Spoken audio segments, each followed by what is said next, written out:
Good evening, everyone. It's author R. Ware, Randy. I hope everyone has had a good week. We haven't had a show for 2 or 3 weeks, and now I'm going to have three in a row. So busy. This week, we're going to have a couple of guests from all over the world on two different continents. So we're going to see how the technology works, and hopefully it holds up well.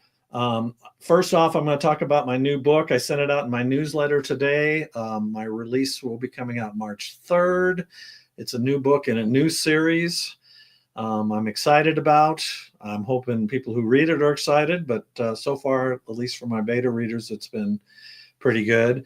And I've got the updated logo. This is going to be the logo. I'm going to see if I get it tattooed on my arm, which if we can see it there, like I did with the Divine Devils. But I do have a copy of the cover, which went out to the folks in the newsletter today that got to see it first. So you all get to see it next, but there it is, Justice for the Forgotten. And I do have it at 99 cents, a real bargain as an ebook right now. And I will have paperbacks for anyone who wants to order them through my website as well to get an early copy, but it's going to be 99 cents up until March 9th. So I'm hoping to get a bunch of downloads. So I hope you all will check that out. All right, so we're going to bring my two guests. I've got them both here. We've got, they go by Carter and Blythe, but it's Pamela at the bottom and Audrey at the top. Audrey. I wanted to say Andrea, and I was like, Audrey, yeah. But we all met at Killer Nashville last year, and we ran into each other at BoucherCon last year. But hi, thanks for being on the show all the way across the world. You're both in two different continents right now. We hope it all holds up. We do indeed. Fingers crossed. Yes, technology hold work. So, Audrey, tell us where you're at. I'm in Mauritius. And if you don't know where Mauritius is, think of Madagascar and then head about 1,000 kilometers out into the Indian Ocean, and we are a dot. A dot. Small Yes. little island, huh? Very small, yes, but actually paradise. And they have really good internet connection there on that island? My daughter is a gamer and she streams. Really? Yeah. In like high def, 2K, good quality. Yep. Yeah, that's incredible. 1,000 MIPS we get on, and we're getting 1 gig. So nice. Well, that's good. I always wonder how that works across the world. You know, you got these connections on this cable that's running across the ocean and all that. And United States, sometimes it goes up and down and it works. And of course, we got all the wireless and everything else. And it's you just never know. And then Pamela, where are you at? I'm in the Philippines. I'm in Manila, in the capital. And so what is the weather like in Manila this time of year? Actually, not too bad. It's usually the cooler time of year. It's the Philippine spring, so not that much rain, and usually cooler temperatures. We enjoyed that, but then something happened last Friday, and they literally like flipped the switch on summer. So it started heating up again pretty quickly. So the weather that we usually get in April, we got last week. And usually the summers there are very hot and humid and very hot and humid. And then rainy season starts around June. So we have 3 seasons of rainy and cooler, then hot or rather dry and cool, and then really hot and no rain. So and never any snow, I'm sure. Sadly, I won't say sadly. No, yeah, I moved to Southeast Asia for a reason. So snow and I don't get along very well. That's a long ways to go to get away from snow. So. And East Africa, what's the weather like there right now? We're 27, 28, which is high 80s, blue sky, few sprinkling of clouds, and the beach is lovely. I get to see the mountains as well as the water, and both were just spectacular this morning. And the water there is very clear and Oh, perfectly clear. And because 3/4 of the island is sort of surrounded by reef, so you can go pretty far out before you get really heavy waves. If you're a surfer, you go to the south because there's no reef and you can get the waves. But up in the north, you can just walk straight out and stick your face in the water, and it's like Nemo. So it's kind of Hawaii-like, huh? Sounds like. yeah, less crowded. Well, yeah, lot less crowded. Hawaii can Yeah. be pretty bad. And my cover artist actually lives in Hawaii, so she tells me all the time. She also tells me too. She goes because she moved from Arizona. She's an advocate for trafficked children, and she moved there. And she goes, Randy, Hawaii is not a one-income state. No. No. It is crazy expensive to live there. I don't know what it's like in there, Cost but of living is much more moderate than you would get in the States. But it's a high cost of living. Mauritius has one of the highest GDP per capita on the continent. So you need to sell a lot of books to be able to live there. No, fewer books than I would in the States, but still, I need to sell a lot of books. So. Yeah. All right. So tell us a little bit about you two are sisters. Yes. Yeah. A sister writing team. So, Audrey, tell us a little bit about yourself. Obviously, you live there, but I'm guessing you didn't grow up there. Maybe you did. Nope, we were Army brats. My dad was a senior officer in the Army, Air Defense Artillery, and so we traveled a lot. I just moved houses, and this was my 52nd house. I went to 15 different schools before I headed to uni, and 3 different third grades. So you get to be pretty adaptable. And Pam had the same sort of experience. She's 11 years younger, and she had the same sort of experience in terms of traveling. So a lot of what we write about is this travel and culture and adapting to new environments. And our characters like being in new sort of cultures and experiencing art and food. And so if you're an armchair traveler and you don't get to go, actually travel, you can travel with the books. We've had, reviewers and readers that have said, I felt like I was there. And that's what we want and Pam actually provides a lot of that. I do the sort of plot and sort of moving the action and the character development. And Pam is the one that really gives you that setting and the food and the art and the history. So I'll lob it to Pam and let her explain her experience, because it really is with the 11-year difference. We were both raised as only children in a lot of ways. So no, my wanderlust started. I think back in terms of what was amongst the greatest gifts that our family gave us, and I think for me, it was that Daddy was in the military. And with that, we got to travel.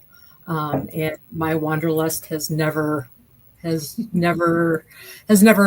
lessened over time. I still have it. And so during the pandemic, it was the question, because we couldn't move, what could we do in order to kind of recapture that feeling? And this was kind of the one of the results of that. So capturing the feeling of travel, but not writing travel books, We read a lot of murder mysteries, so it was a question of maybe travel, and oops, we run across a body. So this is how it kind of started. It's always funny.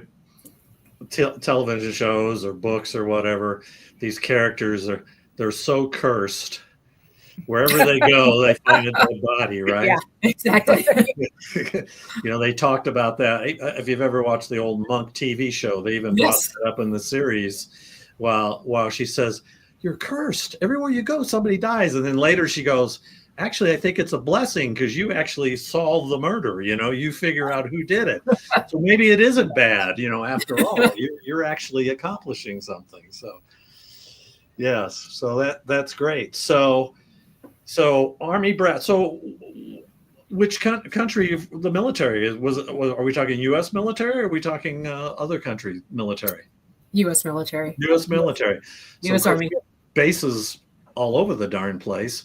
So I'm amazed that you kept track of how many different houses you've lived in. 52. That's incredible. I would think after about 10, I would have just said, not going to keep track anymore. That's amazing. You would remember that. Well, I had to record all of it for State Department clearance. Oh. And so, I mean, I remember sitting down with my dad and going through all of them, and he could remember every single address, every single phone number, etc. Wow. And when they're doing it for secret or top secret clearance, they visit these places and talk to these people. And so it's like going back in history, your life history, sort of figuring out, oh, Mrs. So-and-so is still there. I mean, So being Army brats, did either one of you ever enlist into the military in any way? I wasn't smart enough. I'm sorry. I, as much as I would have liked to have said, oh yes, I didn't have the running and I don't get along. So I don't know if basic training and I would have actually worked out very well. Do they still do basic training? I thought it was all virtual anymore. Oh no, you still have to put on the boots, do your push-ups in the rain, and run your obstacle courses and all that other good stuff. And as much as I would have liked to have said yes, I can do it, it wasn't going to happen. And get screamed at a lot too, right? Exactly. Officer and a gentleman, they call you a maggot or whatever they like to call you in those movies. A lot of cursing and everything. That I can deal with. I have no problem with. It's if it had been anything other than running, then I maybe would have thought about it. And I think for me, it was the military has gotten very technical, in the sense of the use of technologies, and math and I were not best friends, and so that whole technical aspect, especially the area that our dad was in, which was air defense artillery, and you realize this is a completely different. This is not wholly boots on the ground. This is that sort of computerized technical aspects of military that I couldn't grasp it. So, but you type on a computer for your books, right? So you're doing some technology. You were able that to I can handle. So that I can handle. But well, I work in the tech world, so I understand, and sometimes even working in the tech world, it boggles my mind and frustrates the heck out of me. So, all right. So, how long have you both been writing? You mentioned COVID. Is that where it all started? It is. Pam, I'll let you take this one. It is. We, during COVID, because we were, Philippines and also Mauritius were on pretty strict lockdowns, and, couldn't leave the house except to go to the grocery store or the pharmacy. Couldn't even walk my dog for a while.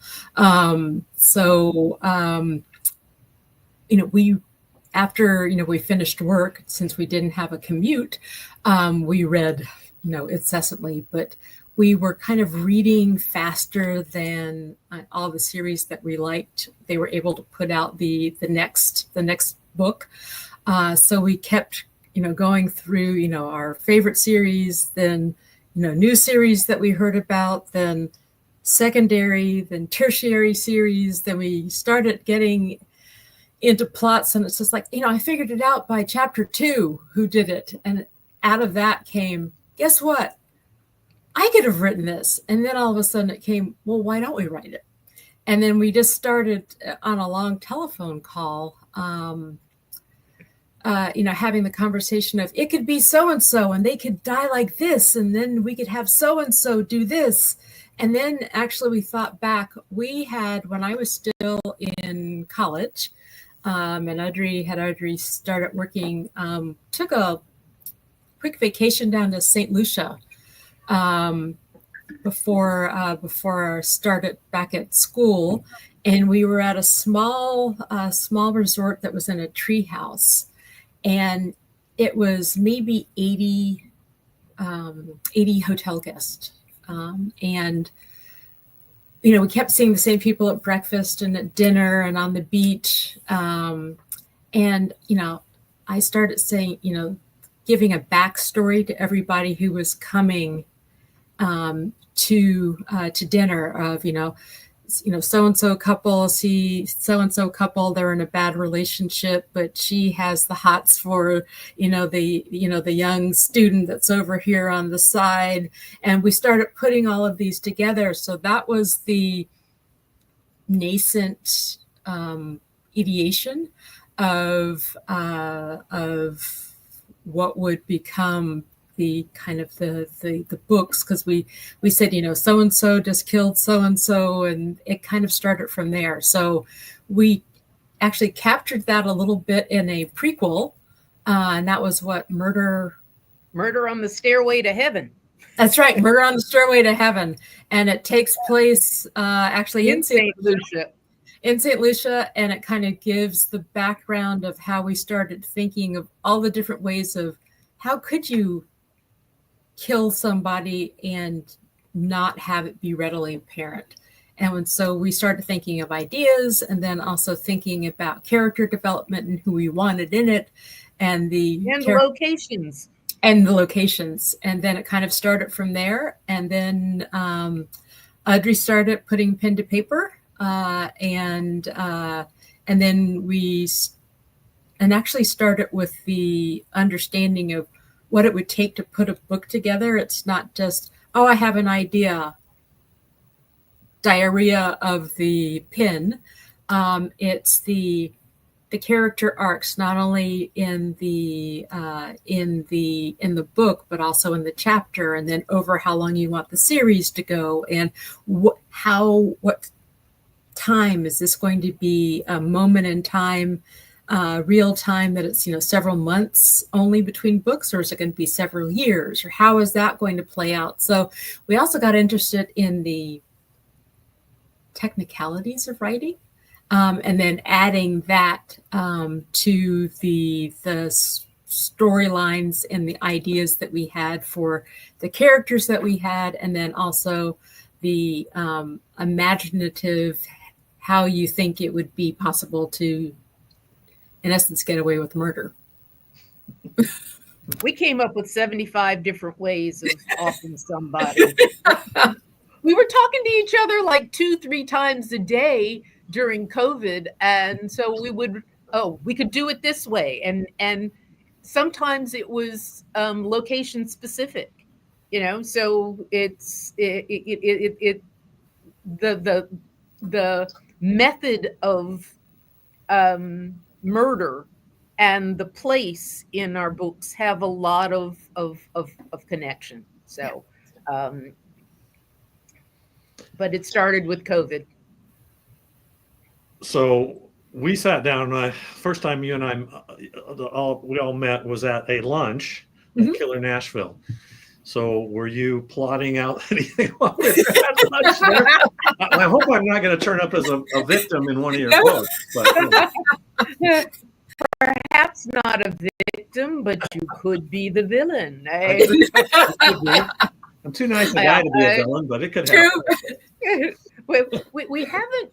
It's interesting because we will go to events and we'll see somebody that we're like, ooh, that would be an interesting person to incorporate into one of the next books, or someone will say something and there's just a snippet of that conversation that will end up as part of the dialogue in another book, because it just so succinctly captures a particular emotion or a particular point in time that it's like, had a colleague, we were at lunch again, a ladies' lunch here in Mauritius, and she was talking about her grandson, and he had asked somebody at the table, do you have a grandmother? And the person said, I did, but she died. And the first thing out of his mouth is, who killed her? And we wrote that into Murder in the Marshes, because it's, from a 4-year-old to talk about who killed her. It's like, how did your brain make that connection? And are you a sociopath? I mean, it's like, somebody better watch that kid, okay? But it was just that one little line, who killed her? And so innocent that it was like, okay, we need to figure out how to put that into a book. So it'll be those sorts of things. So you may find yourself in one of the books. Well, be sure to get my good side, Of course. So how are you keeping track of all this? So when these ideas come, so I wasn't watching you real closely at the dinner, but you two passing notes to each other, writing this stuff down on a piece of paper. I've got my little notebook here that I'm keeping track of when ideas kind of cross my mind. Are you doing the same thing, or you all got this eidetic memory that it's always stored there?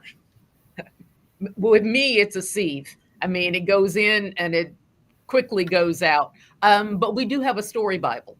And so we have I'm a big spreadsheet person. I was a consultant. Big spreadsheet person. Yeah. So we're both spreadsheet people. And so we have this spreadsheet that in essence follows the life arc of all of these characters, where they were at given periods of time and what they were doing, because they weren't always in the same space. And then we have, in essence, a character development chart for them that, as we're writing, they develop as people. And so there's certain, the two series that we write. One is the Blake Sisters Travel Mysteries, which is a cozy. And we just released the 6th in that series. And so over those 6 books, these characters have evolved. They've grown, they've matured, they've entered into relationships. And so we need to capture that. And that story Bible captures these things as we're writing, and a character does something. We want to be sure that we remember that, so that when we write the next one, we pick that character trait up and start to evolve it. So we have our spreadsheets with the life arc, and then we have our story Bible with the character development. Wow.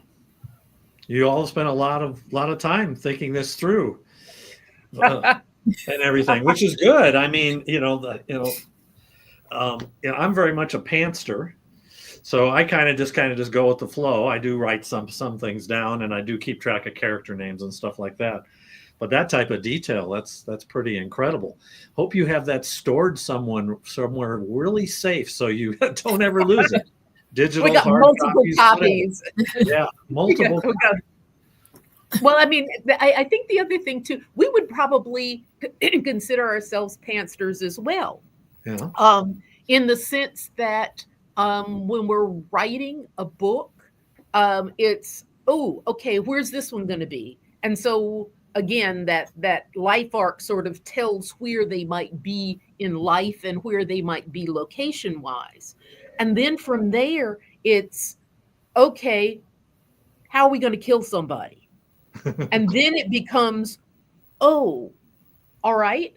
What are the various plot points? And so we'll lay out, basic plot points, and might have 2 or 3 lines per chapter, but that's all we have. And then we start writing. And when we discuss it, we'll change a plot point, or we'll change, what happens based off of how the story evolved in each of those chapters, or in each of those scenes. So even though it sounds like it's pretty detailed because Pam is the production person, and she will tell you, I'm terribly sorry, but they had a red shirt on in the beginning of the scene, and now they have a blue one. I'm what's going on? And so she's the detail person. I'm up here in the clouds. But the story arc sort of spreadsheet and the story Bible keep those pieces that are anchored, and then it sort of allows us to then write all around it, given the 12 points that we might have on a piece of paper. Right. So you don't have a really strict outline that you've written in advance before you ever write. Because some authors, they pretty much, that outline is how they start and begin and everything else. For me, I have a basic idea. Sometimes I have the title of the book. I have a basic idea. I know the main character, and I have 3 series. So, I already have some of my characters already developed and stuff. But then from there, the story writes. And in a lot of cases, for me, it's the characters that are telling me the story too. I mean, I talk about it all the time. I feel like they're looking over my shoulder sometimes and going, I need a bigger part or whatever. Oh yeah. I mean, we started a whole new series. The psychological suspense series started because one of the characters in the travel series, there wasn't enough space for him. And so we decided, we need to give him more.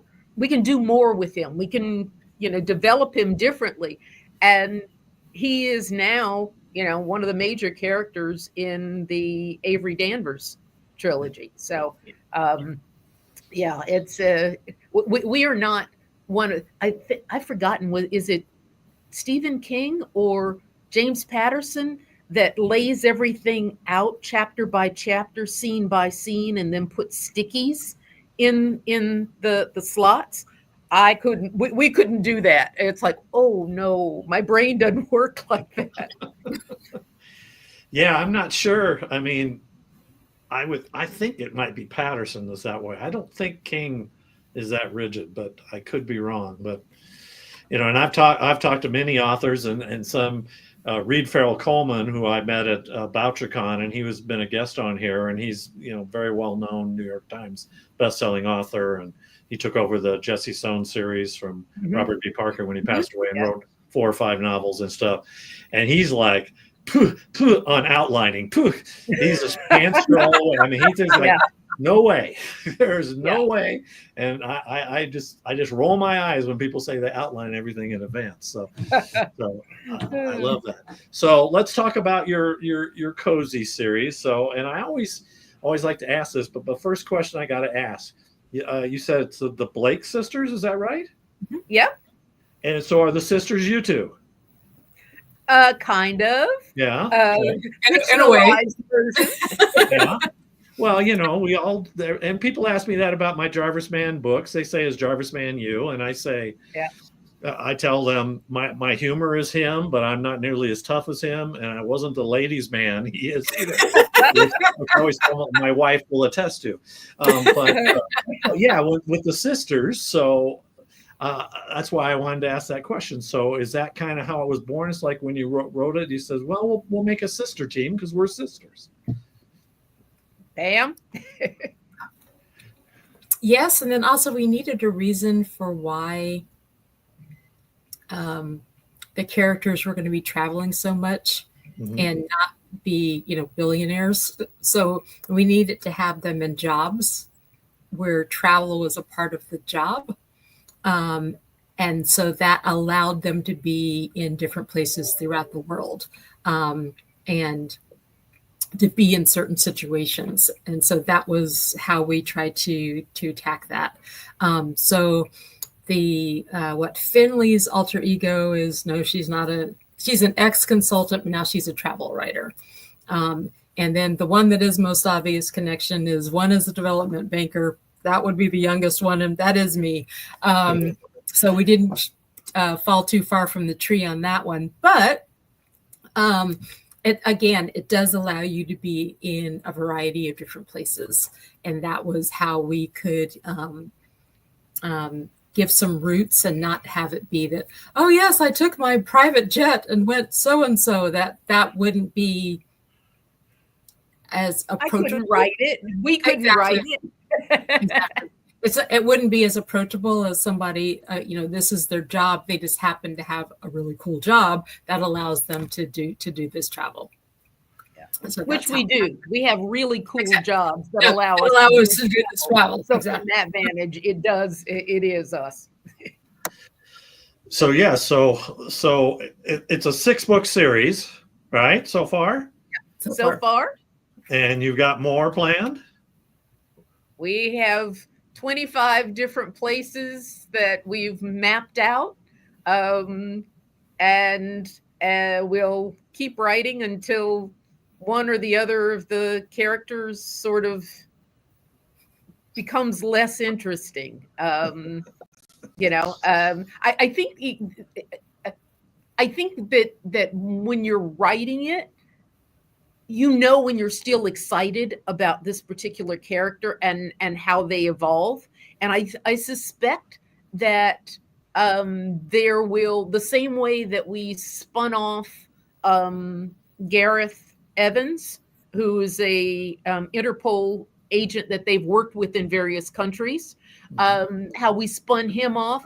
I think we may very well spin off Whit and her husband David, because they're moving at a different circle, and there may very well be interesting opportunities for that. So we're playing with it, but yeah, we have a long list of places we need to cover because we want people to know about those places. They're phenomenal. Uzbekistan. Pam has covered. It has been working in Uzbekistan for how long? Almost 20 years. Mm-hmm. And I mean the art, the music, the history, it's just phenomenal. And people may never get to go to Uzbekistan, and so we want them to experience that as best we can, and we do it through these books. And so we have a list of our 25 favorite places on Earth, and we'll just kill people off in those various locations. Well, you're making people think those places are dangerous to go to, so maybe they won't want to travel. Hardly. I mean, wait. What, one of the places in the series, I think it's the 4th one, happens in Charleston. So it's in the States, and somebody dies. So so it's not only everybody dies here. We all got guns here. I mean, exactly. I walk outside and somebody's dead. It's just you could say it, but it's pretty bad here at times in this. So then you definitely need to travel, because you can maybe safer. Exactly. Yeah, but So give us a couple of cool places that your characters have gone to. I know you mentioned you've got 25 places that you think are great, but what's just one or two? I mean, they obviously haven't been to the moon, I'm assuming, or anything like that. But, not yet. Yeah. No. Not yet. Pam, you want to hit some of the places on the list? Uzbekistan.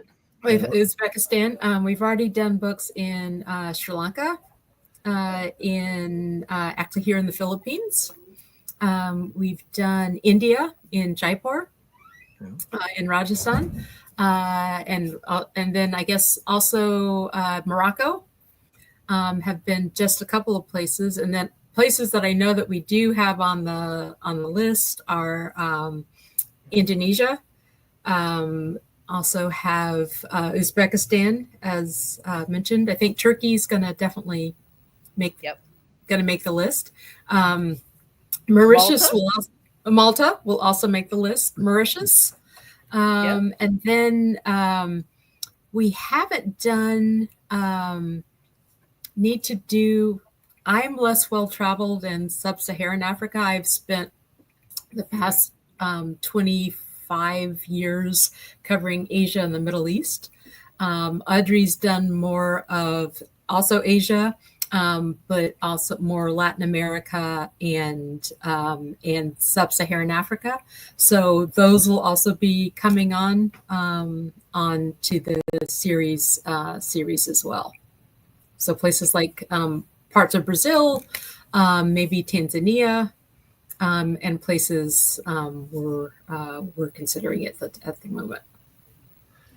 So these are all places you've been. Are there places you haven't been yet that you want to travel to and add to your list? Or maybe they're on the list and you haven't been there yet? Namibia, Botswana. We haven't seen everything on this planet yet. No. Okay, I'm embarrassed to say, I've driven all around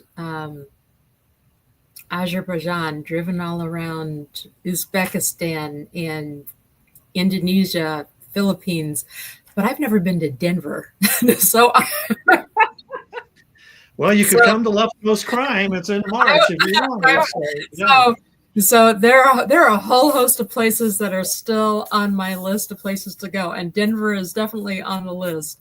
So, Denver is prominently featured in my Jarvis Man series, so I guess you could read that and be your travel log, right? I'm always scouting new locations in Denver and the Front Range and everything for.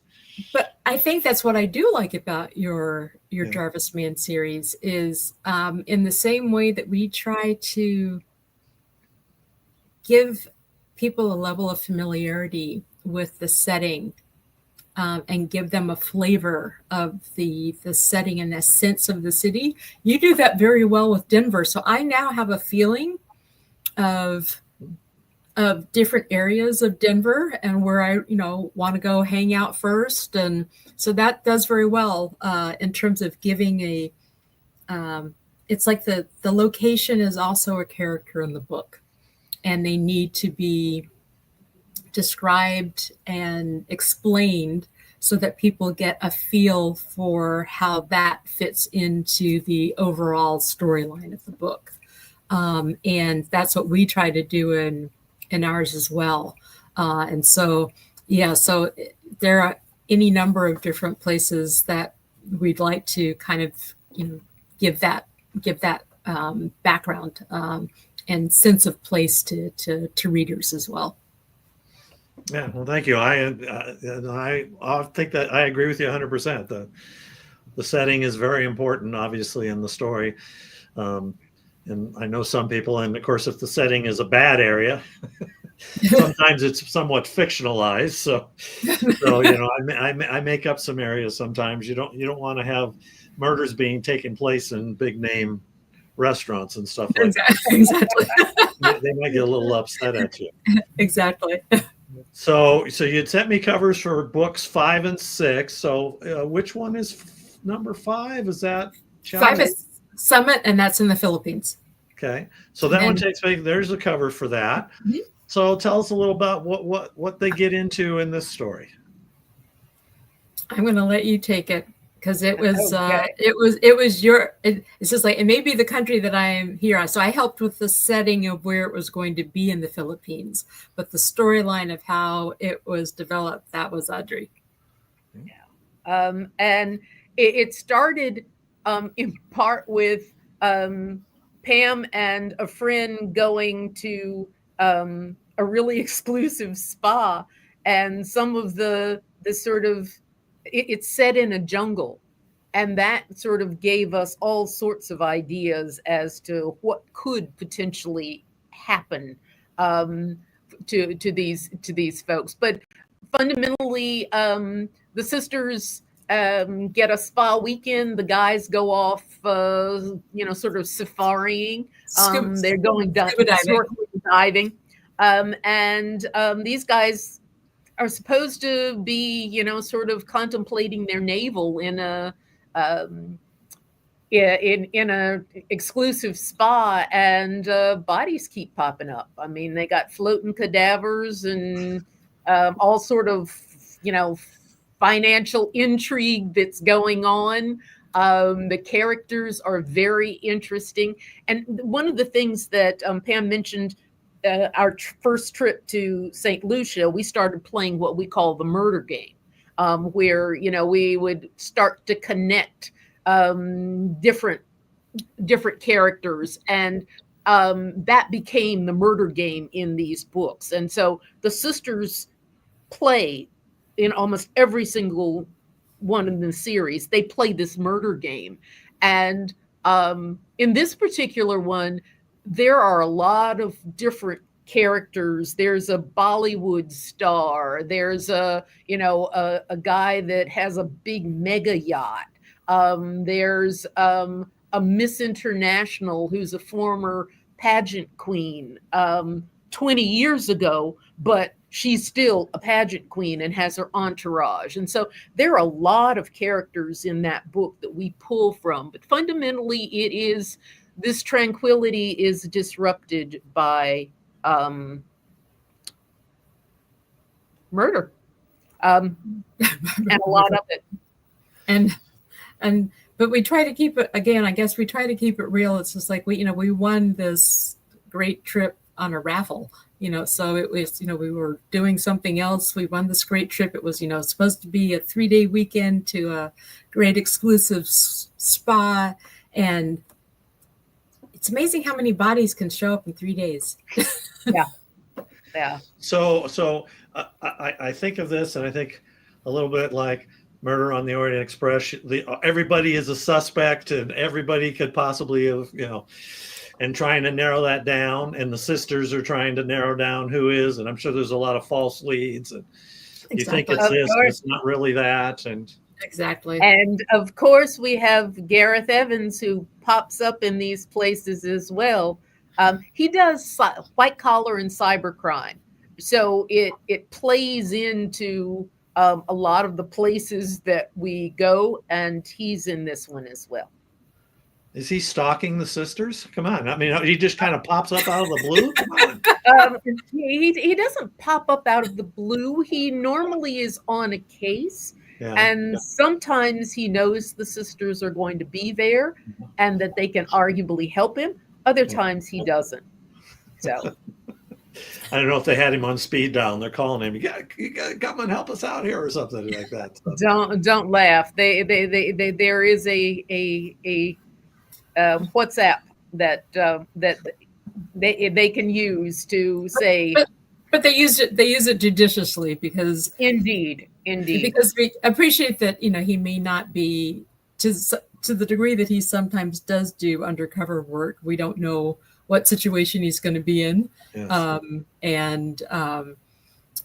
want to wear out the welcome. So is this an actual place in the Philippines? This is in Palawan, which is down in Visayas, the region of Visayas, and it's in El Nido. And it's one of the areas that is known for these limestone cliffs and rocks, and they're beautiful caves, and the water is just spectacular. And so these are akin to some of the same limestone cliffs that are the eastern part of the same limestone structures that are also in Halong Bay in Vietnam, and they're on the other side in the Philippines. And so they're really spectacularly beautiful. It's that island, Palawan, is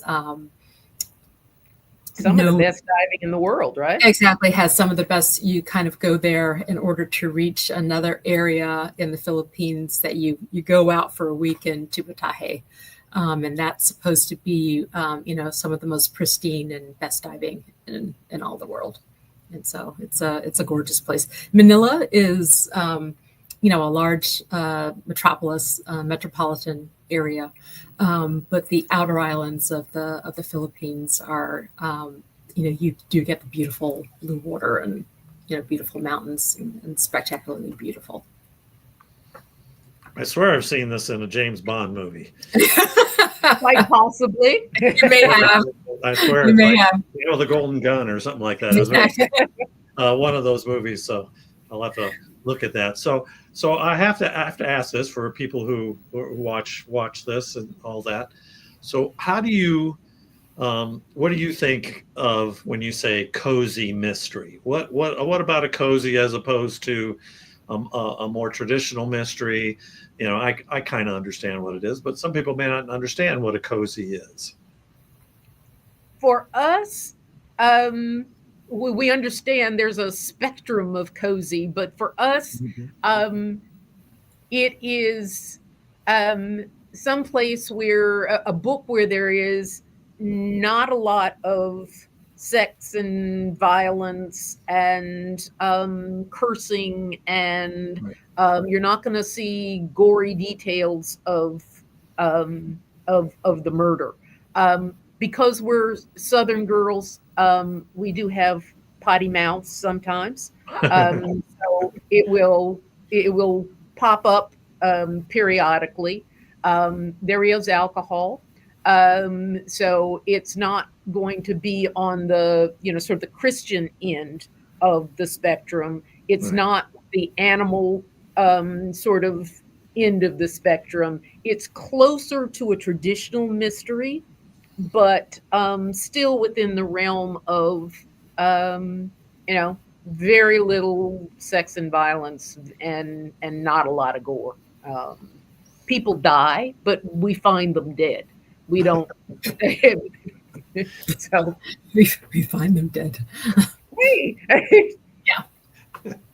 Yeah, heads not exploding and things like that, right? That we'll get into your thriller series. I'm sure we can. Okay, so then book 6. So this one is number 6 and the latest one, correct? Yeah, Correct. yeah. This is the latest one, and this one's set in Umbria, in Truffle Country. And Umbria is where? Italy. In Italy. Italy. Okay. Yep. I was going to guess Chianti, Italy, but Yeah. Yeah. I'm not as well traveled as you all are. I can anything in the United States, I'm pretty good, but outside the United States, and this one is really brings in a former character that's big in Finley's life, her ex-husband, and he's jailed for the murder of his current wife, but a murder that may never have happened. And her decision to help him really uncovers a whole lot of long-held secrets that threatened reputations, marriages, and her life. And so it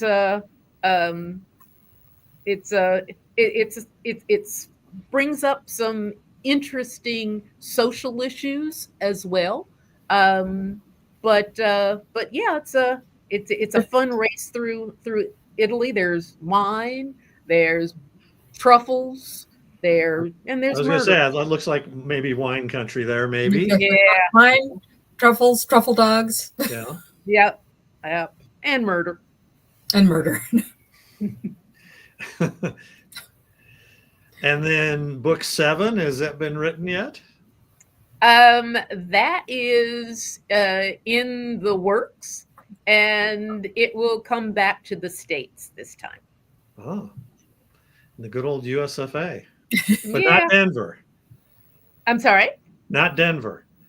No.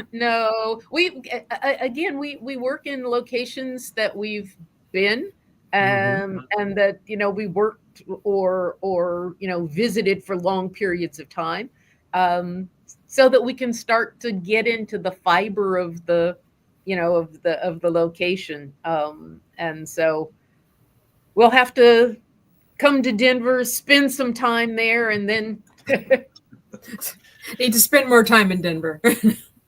Well, my next Jarvis book is going to mostly take place in Nashville since I've gone Oh, to awesome. Oh, so the next yeah. one. So yeah, that's the one I'm kind of currently working on. So all right, so the series, you've got a series that is not published yet that you're Yep. trying to look for a publisher for, I'm assuming.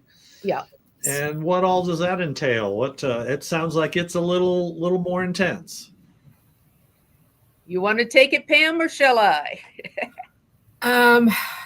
We were, when we were actually looking and speaking with potential agents on the first series, some of them read some of the Blake sisters books, but they said, what we are particularly targeting are more suspense slash thriller slash darker mysteries. Would you be interested in trying your hand at writing those?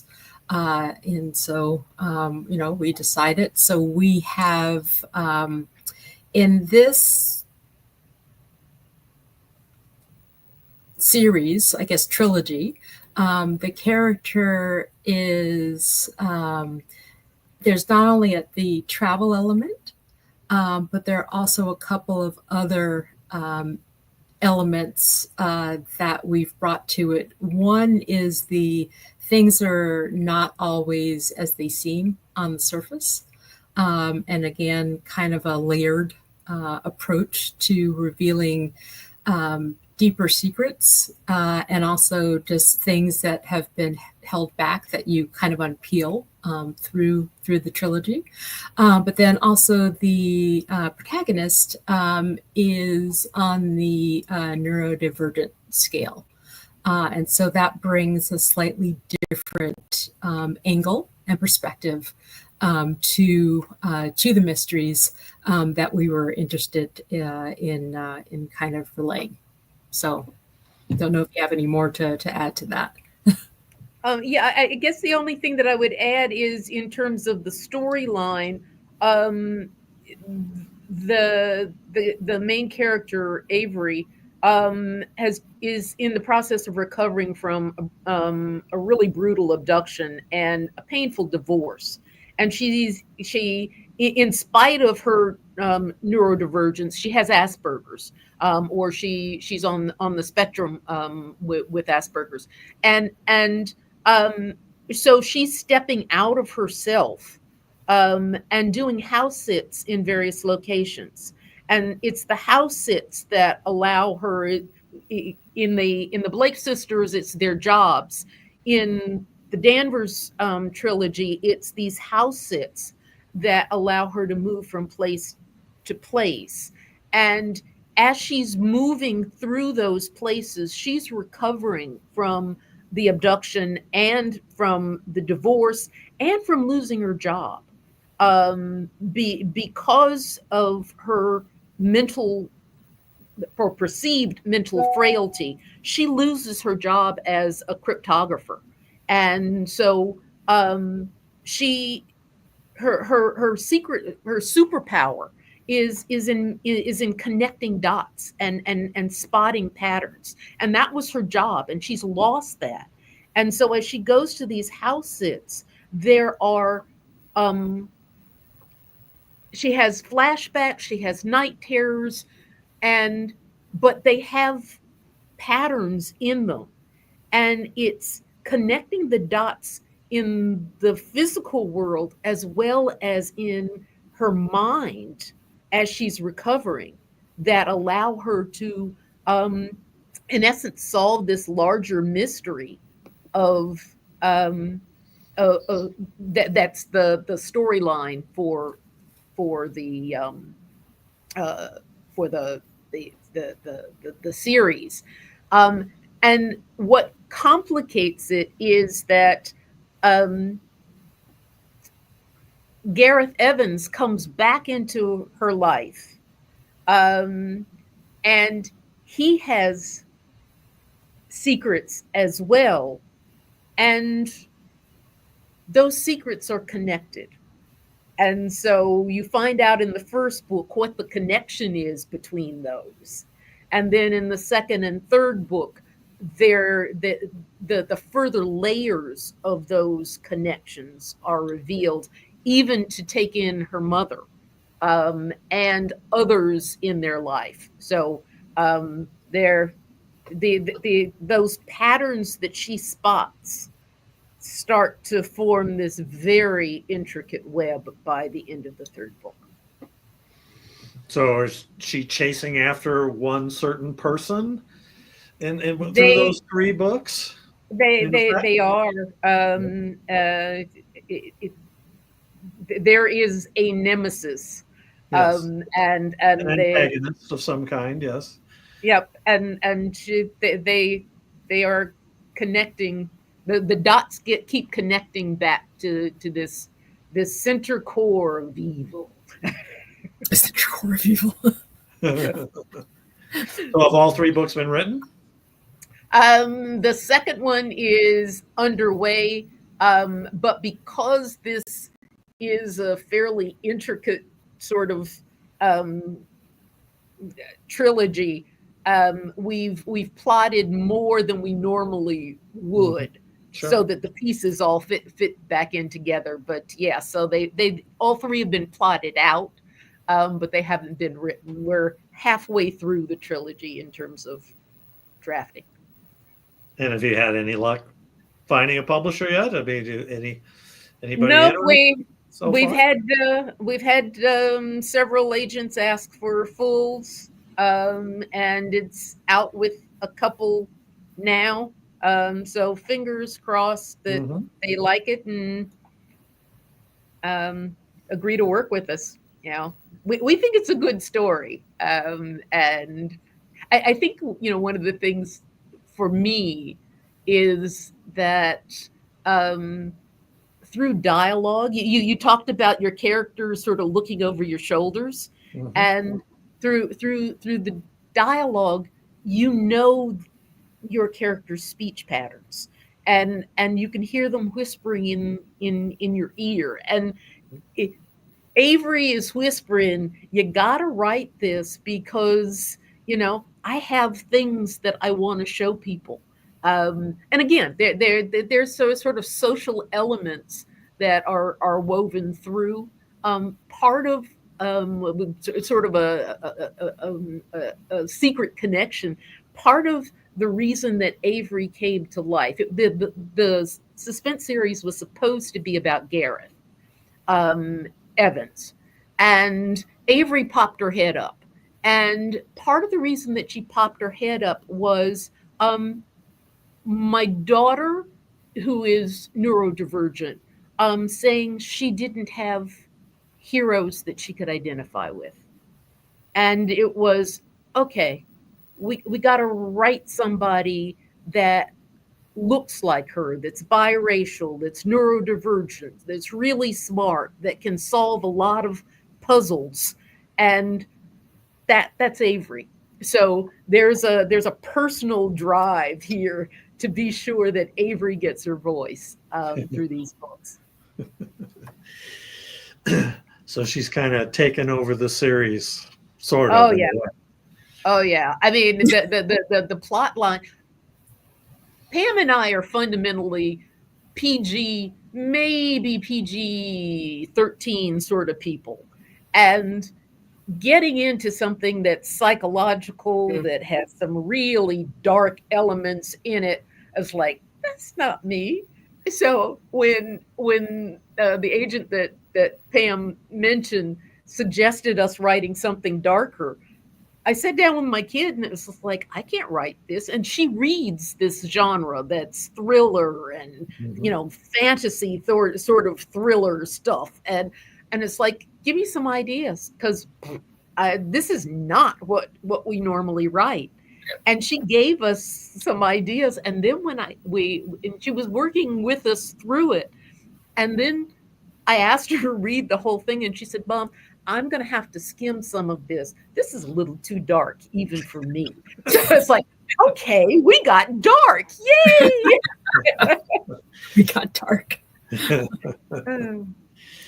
Well, I've done a couple of serial killer books, and I know when I have some scenes where it's through the serial killer's eyes, and those scenes would be in my head, and I could not sleep at night. I had to get up and write the scenes and get them out of my head. And once I got him out of my head, I was fine till the next time he shows up again in my head. But did you experience a little bit of that writing where it was kind of bothering you some?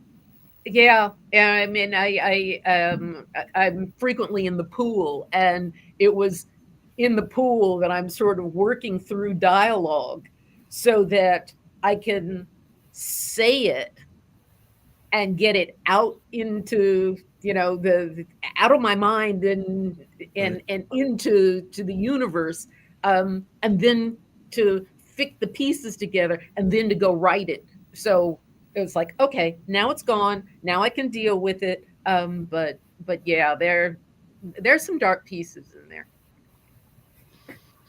Well, good luck with that. I hope you can find an agent and a publisher. It's always a challenge. I never had any patience. I'm all self-published. So, has there been any thoughts to self-publish? If you said your first series is hybrid, yeah, which is kind of in between. Yeah. So we work with publisher on the production side. And then they take care of the distribution, and we just give them a cut of the distribution. But we decided for the trilogy, let's try it, and we can always hybrid publish it if nobody picks it up, again, because we want to get it out there, but we'll go both ways. So do you have any ideas for other books that you haven't written yet or want to write? For me, it's 100 of them. I mean, the two of us will start. Okay. Yeah, we start talking, and then it's like, ooh, we could do a series about this. And, ooh, we could do a series. So that's good. There'll be others. I think Lucinda Halpern talks about 4 different types of writers, and we're an ideator. I mean, our brains are always firing with new and different ideas for series. I'd love to write one that sort of gives people a different perspective on Africa, on sub-Saharan Africa, because I think there's a perception that it's fly in the eyes and everybody's poor, and that's not the case. And so I'd like to help reposition or show or share the different African narrative, because there is one. And so you mentioned how you two work. So you kind of obviously you come up with the ideas together. You do the writing, and she kind of fills in a lot of the details and stuff. So how does that work for you? Is it kind of like you kind of run it and then you send it to her and then she kind of throws it in? Do you kind of go so many chapters, then you send it back to her? For the most part, I lay out the first draft of everything, because we walk through the plot, and the plots are so intricate sometimes that you don't know whether it works or not until you've written the whole thing. Mm-hmm. And so I'll write the whole thing, but there'll be gaps. So there'll be a yellow, highlighter with a ... that it's like, you write that part, because I'm not sure I can get the dialogue right. I'm not sure I can get the Southernisms right. I'm not sure that and she writes the setting. So that first draft has holes in it that she's better able to fill, and she works on it and then sends it back, and then we play with pieces of dialogue. And But I think I think that if you will, the division is kind of plays to our strengths. She likes to sitting down with in essence, a blank piece of paper and kind of writing to see where it takes her. I would get stressed out with a blank piece of paper staring back at me, but you put something, so I get the pleasure and the joy of reading something, but I still get the additional joy of being able to change where there might be areas where you think that it would need that's out of character for this particular person. Is there something that's deeper that's coming up, or is this needs to be altered, or they wouldn't this doesn't work here, or we need additional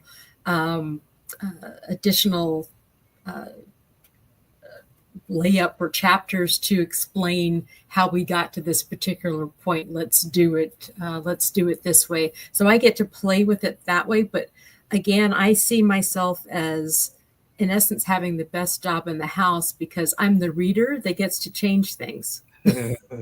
Which is, how often have you read something and you're just like, I wouldn't have treated it like this. I would have gone maybe this way. But at the same time, I get the upside of reading something. It's like, oh, I didn't see that coming.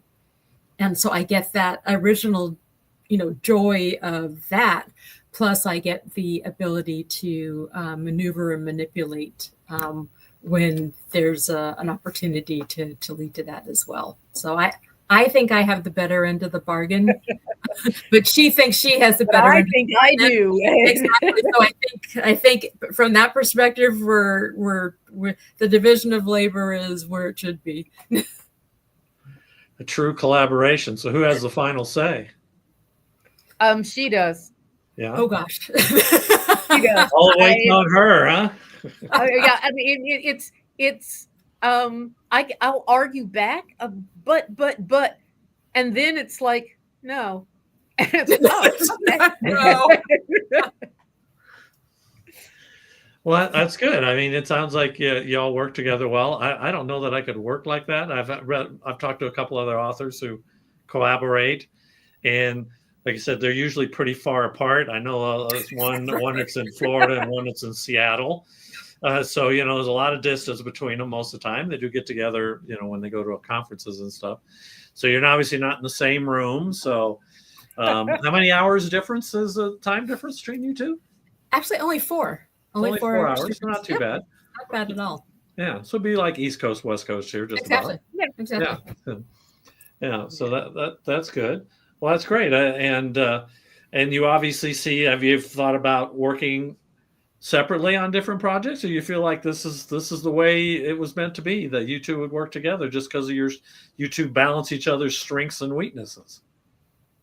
I've never thought of working separately. Either have I, because I have the great fear of the blank page and the not being able to get it out, and sometimes it's where to start, and Audrey likes the blank page, and so it's just like, I'm gonna take that here there are multiple blank pages for you to start ideas on, and I can help you shape those, and I guess I like that process.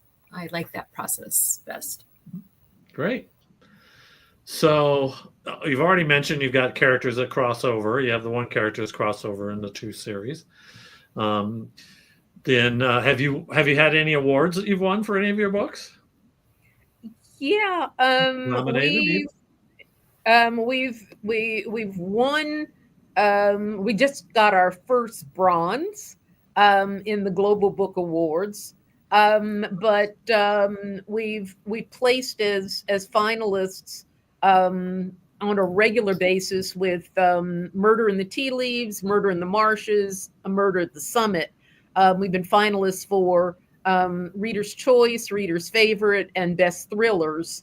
And then Summit also was a top pick for the Silver Falchion at Killer Nashville. So we're slowly moving up the ranks, we think, and hopefully, we're still learning. We're relatively new writers, and we're still mastering our craft. And so the fact that we've sort of moved from, finalist to getting a bronze sort of says, oh, the writing's getting better. And that's what we hope, is that over time we will continue to improve the books, master the craft, have fun with it as well, and that readers will like it, and that the reviewers and the awards will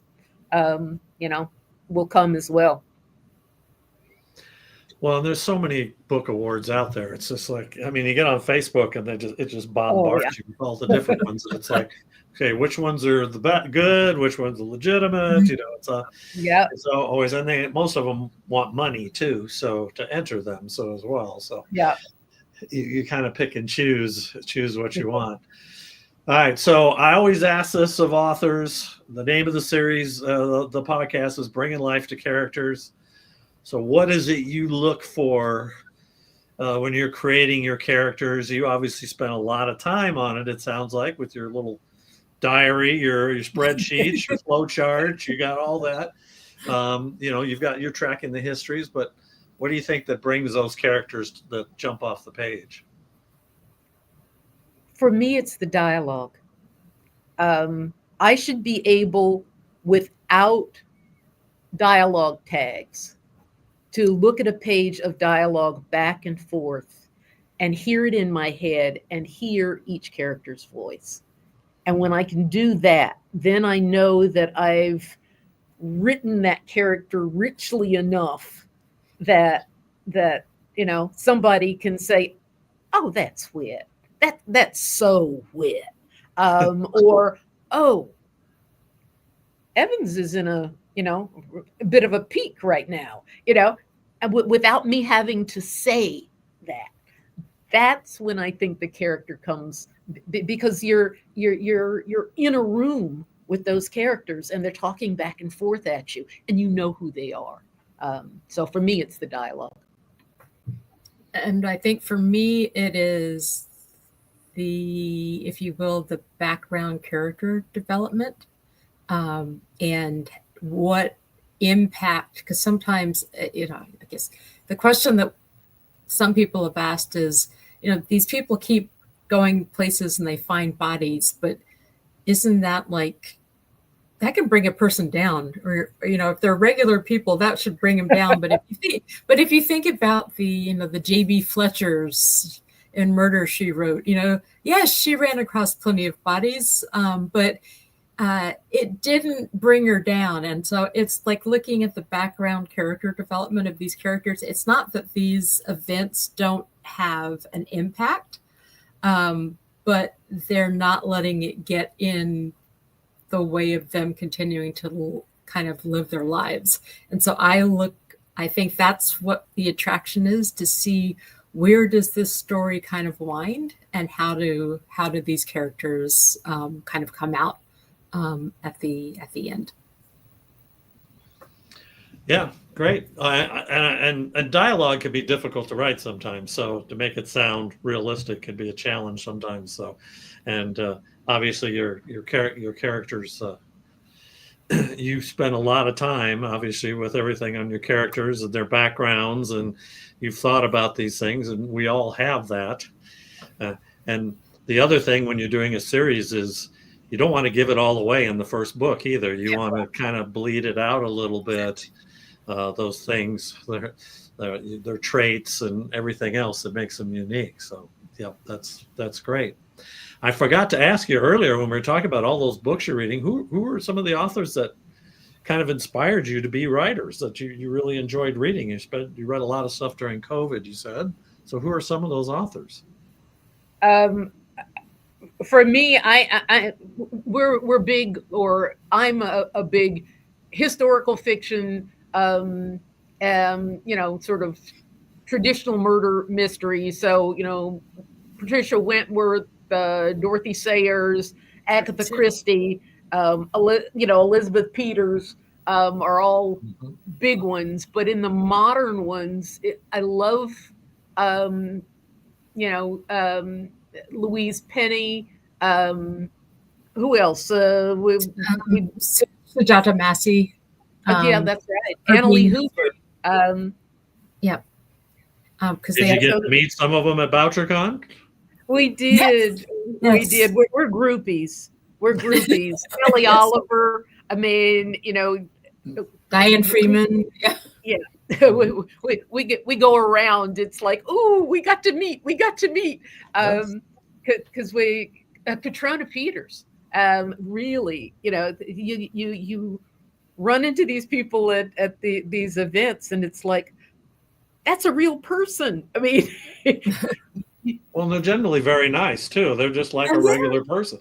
You kind of get nervous about asking some of them, but you go up. I talked to Andrew Child, Lee Child's brother, and got a picture with him and all that, and Reed Farrell Coleman, and which I've read several of Reed's books through the years, and they're just regular guys. Reed's like, hey, if I make it to Left Coast Crime this year, you're gonna have to sit down and have a beer. It's like they're just regular people, which is really nice. They're not usually standoffish. I'm sure there probably are some, but most of them enjoy talking. Yes. Yeah. And they enjoy hearing about your books, and that's the part that's like, oh, I don't want to talk about my stuff, because given I'm in first grade and you're getting your PhD, but it's that nice dialogue or exchange. Well, you need to have one with you. So if you want to read it, here you go. That's if you want to write a little blurb, I'd be happy. Exactly. Yeah. So what events are you all doing? You're world travelers, so you're always traveling, it sounds like. But what events are you planning on doing this year in 2025? Pam, I'm going to let you take this one.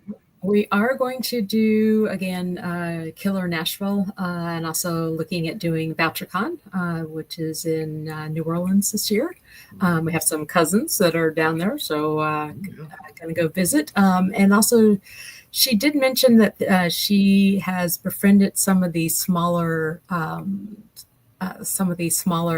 bookstore owners in New Orleans. So we're looking at potentially being able to do readings at some of the bookstores when we're there, when BoucherCon is happening. So fingers crossed on that. So you're going to ship some books and maybe sell some, or that would be the idea. Yes. A little hard to carry in your luggage. So this is true. It's true. Yeah, I did. I know 1 year when I did Killer Nashville, and I don't usually sell a lot of books at book events. There's too many other well-known authors besides me, but I usually sell a few. But I know the 1 year I didn't want to bring them back on the plane. I gave them to Killer Nashville. I gave them to the volunteers. I said, "You want a book? Here you go." So I don't have to carry these. I mean, exactly. It was worthwhile to me. So, and then you hope you make a fan in the process. So, yep. So we are a little more. We're about an hour and 20 minutes in. Was there anything else you want? Well, we'll bring up your websites, but was there any other books or events or things you wanted to talk about? Nope. I mean, I think, thank you so much for having us on. I mean, because we're overseas most of the time, getting in contact with our readers is sometimes difficult, and so, or potential readers. And so, podcasts like this and really are our way of getting folks to know us. So thank you very much for inviting us. Thank you. Oh yeah, I always enjoy talking. It's always great talking to other authors about their books and their experiences. It's all over, and I'm happy the technology held up. So there was one of your websites. So that's for the Blake series, the Blake Sisters series. M. Carter, short for Mary Carter Fielding. Yeah. And then the next is for Blythe Hudson, which is the for the Avery Daniels trilogy that we're hoping will get published soon and will be coming out. And so that will be the website for that.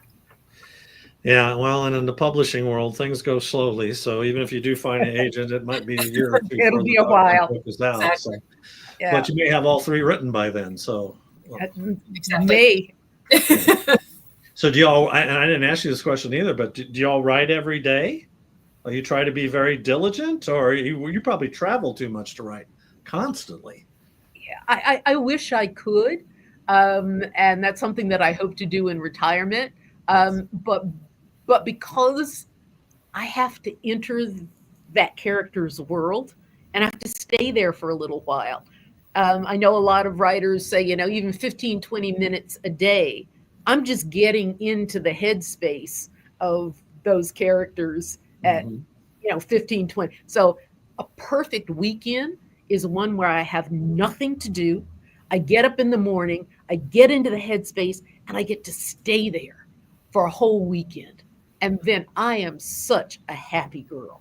But it because I need, you talk about the dialogue. For the dialogue to work, I have to be there so that it's natural for me to have this conversation with the other characters. And all I'm doing is recording it.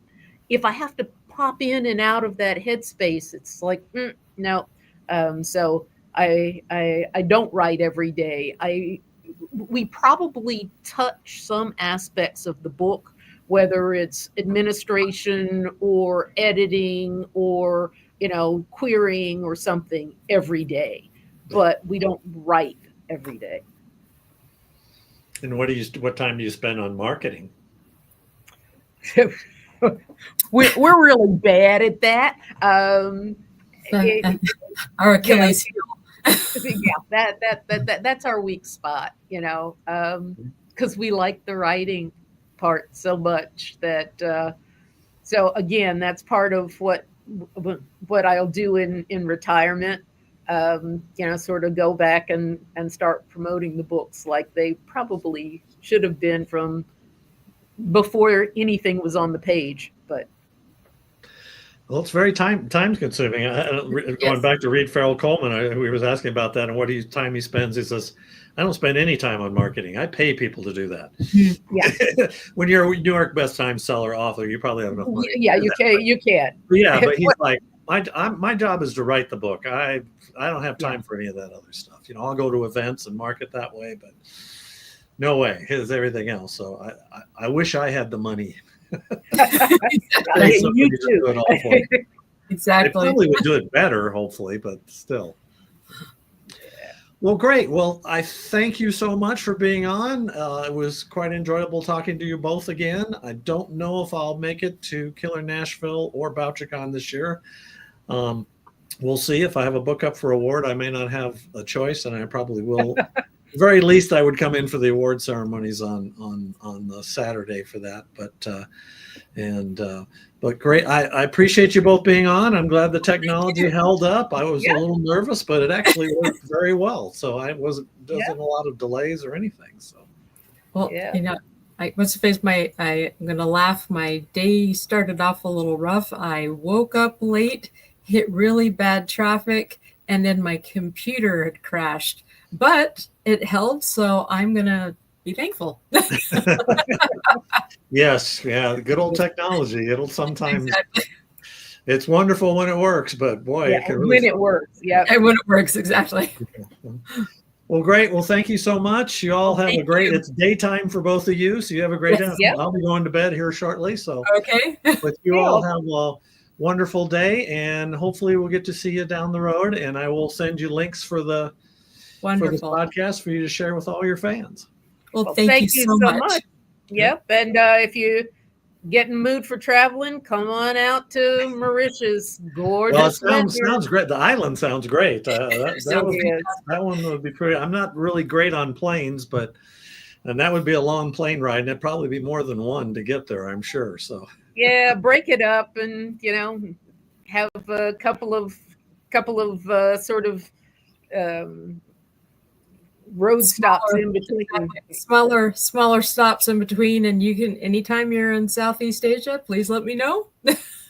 Yeah, we travel mostly in our motorhome, so but I don't think there's a highway that goes to either one. No, not yet. No tunnels or anything under the ocean. Right? The land bridge is gone, sadly. Yeah. Yeah. Yeah. All right. Well, thank you all. You all take care. It was great Thank talking you to so you. much. Take Thank care. you. Bye-bye. All right, everyone. Thank you for being on. Be sure to check out all my other interviews. They're on my YouTube channel. There are lots of great interviews with lots of great authors. Next week, it'll be Elizabeth Crowens. She's going to be also Monday night. It'll be 6 p.m. And she's got a new book that just came out, Bye Bye Blackbird. And I met her at Killer Nashville as well. So a lot of authors to talk to. But thanks, everyone. Y'all have a great evening, and we will see you next week.